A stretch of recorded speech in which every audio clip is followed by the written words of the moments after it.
I am so sorry, but this is the first time I've been able to get back to you, so I am ready to listen to your concern. Okay. Just so you know, we may not be able to fit this all into one phone call, as I'm sure you are aware. The school that my children go to is going to be dismissing in a few short moments here. Oh boy, I am so sorry. Okay, but that's okay. If we have to go to another day, that'll be fine. Okay. I have been trying to reach you since last Tuesday, so I would appreciate if we do have to cut this call short that you make time to continue this either after I get them from school or as soon as possible tomorrow. It may be tomorrow because I have a 3 o'clock meeting, and then we have board meeting tonight. So I have a 3 o'clock, a 4 o'clock, and then I have the board meeting that starts at 5:30. But if one of those ends early, I will definitely try to give you a call back. Okay. Okay, and then I'm just letting you know as a disclosure for legal purposes, and there should be nothing to worry about if everything is kept honest and appropriate, that this call is being recorded. May I ask why? Well, because I've been lied to on several occasions by your administration employees over phone calls. That's Well, why. then I would prefer that you come in person, and Okay, we can well, start, but we can have an in-person meeting.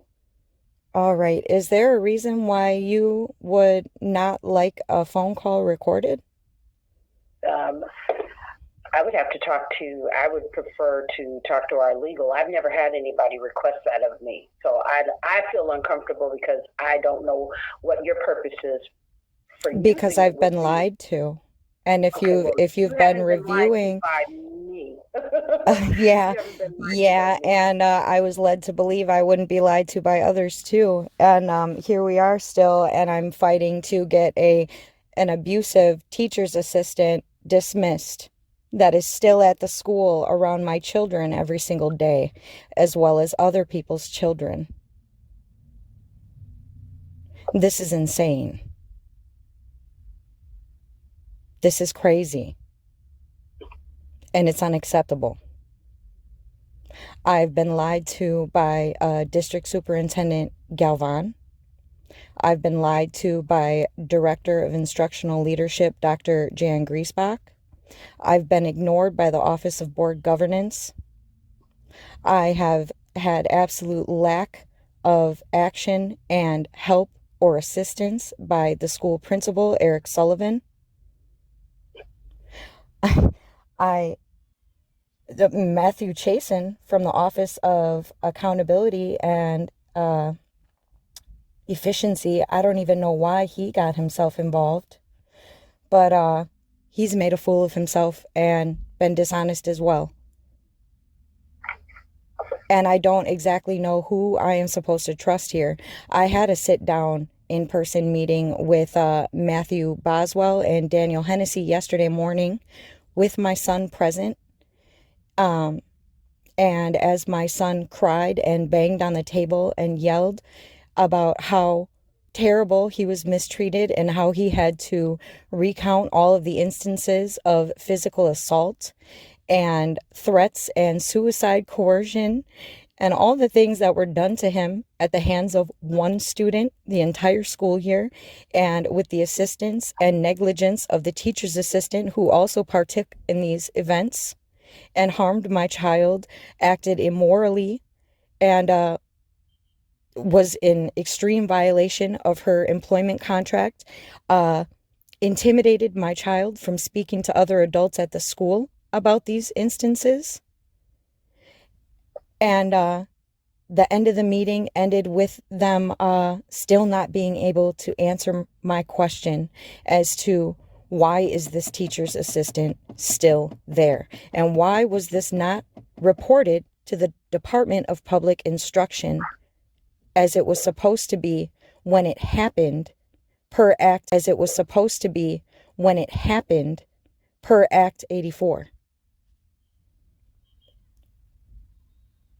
I'm so confused and I'm so appalled. I don't know if you are a mother yourself or if you have children, but to have to watch your child go through what I've had to watch my child go through, and having to be terrified that as you are calling them downstairs and begging them to come eat dinner because they are isolating and severely depressed and uncomfortable in their own skin and don't have any self-confidence or self-worth or anything left in them, and they don't even want to go to school anymore, and you are calling their name, trying to get them to come down, that you're going to walk up those stairs and you're going to find a dead kid. I don't know how anybody in this district does not understand at this point, and why the policies and procedures that are supposed to be followed have yet to be followed. And I feel like I'm spinning my wheels and beating my head against a wall, as if people are expecting me to exhaust myself out and walk away defeated. And that is not the case. Because when I told Matthew Boswell yesterday that you don't need to worry about me losing time from work or anything for any type of meeting or correspondence from this point forward, this is my full-time job. I'm not playing. This needs to be handled. It needs attention now. I should not have to fear retaliation for my 2 younger children by this teacher. I should not have to be going around the school trying to grab guidance counselors and current teachers, trying to bring them up to speed to do Eric Sullivan's job for him.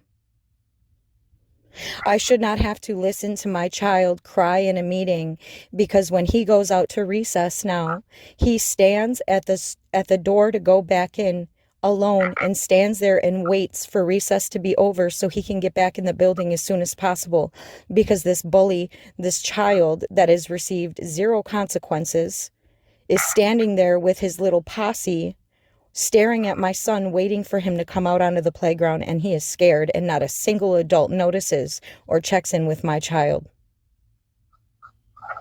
And this child that is doing these things to my son, telling him to go home and kill himself, just go home, just do it finally, calling him things like a motherfucking faggot and all types of other things. I'm sorry for the language, but I mean, it's okay for the students. He was eligible for discipline levels 2, 3, and 4 per your policies and procedures for your school district. But he received level 0.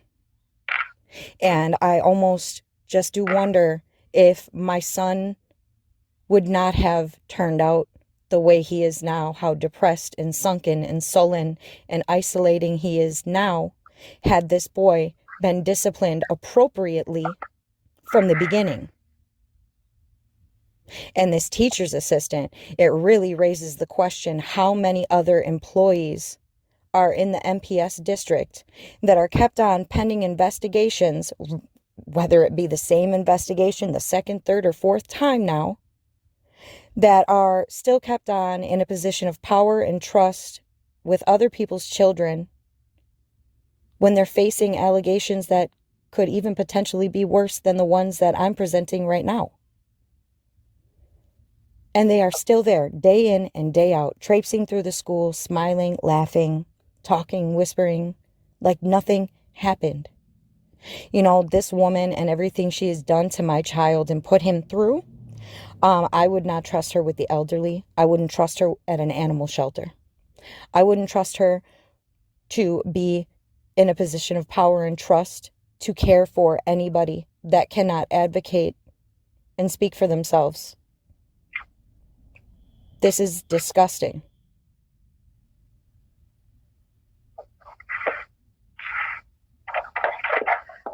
Who is the staff member you're referring to?